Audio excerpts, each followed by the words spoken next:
Detroit is a city of history, industry, and a vibrant Jewish community. Jewish community in general here is about stable, around 70,000 people. It's been about that level for the last 15 years or so. People come in, come out. The Orthodox community is growing in the sense that people are coming from outside of the state here because housing is cheap, relatively speaking, compared to places like New York, Chicago, or the West Coast. For generations, this community has built institutions, synagogues, and educational centers, contributing significantly to the social and economic fabric of the city. The Detroit Jewish community, the Orthodox community, is growing exponentially in the Oak Park, Southfield area.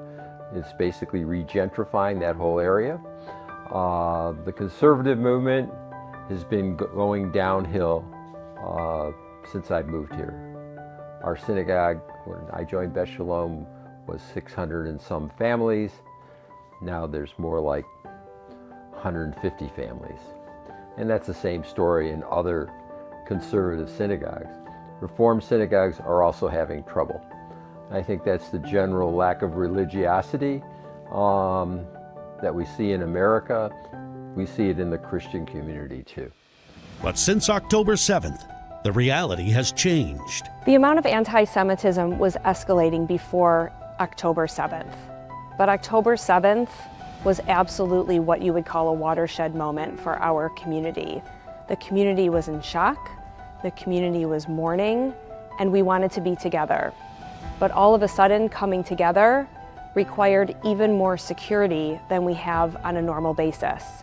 And we realized when we wanted to do programs like showing the documentary of the Nova Festival, we needed magnetometers, we needed police in plain clothing, we needed 3 checkpoints for people to come into the building. And everyone appreciated it. Everyone felt safer knowing that all of that was happening.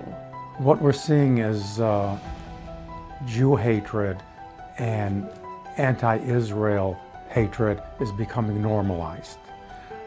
For example, we have a U.S. Congressperson, Rashida Tlaib, Palestinian from this area, who's outspokenly anti-Israel and anti-Semitic. Talks about Jews taking over the country. Just a short drive from Detroit lies the city of Dearborn, home to one of the largest concentrations of Arab Americans in the United States. For years, the two communities coexisted, but recent events have ignited new tensions, and the Jewish community is facing an especially challenging time. After the Tree of Life shooting, the Muslim leaders came to Temple Israel to mourn with us. And after the shooting at the mosque in New Zealand, we went to their house of worship and we supported them. Does that exist today? Not on that level. October 7th really changed that. It made people dig their heels in even deeper. Voices of hatred are spreading across social media, and in some cases have escalated into real violence. So after October 7th, I fully considered transferring schools. I originally tucked my star in as I knew it was an issue of safety. I didn't feel safe, everyone widely knowing that I was Jewish, and I felt the need to hide it. I always said that my star is close to my heart, exactly where it needs to be, and I wore it every single day, but I deliberately made sure that it was tucked away for my safety. The Jewish community here is proving that the challenges of the present will not break its spirit, but will only strengthen its commitment to persevere and thrive. I think the Jewish community in Detroit is so deeply rooted that we are here to stay.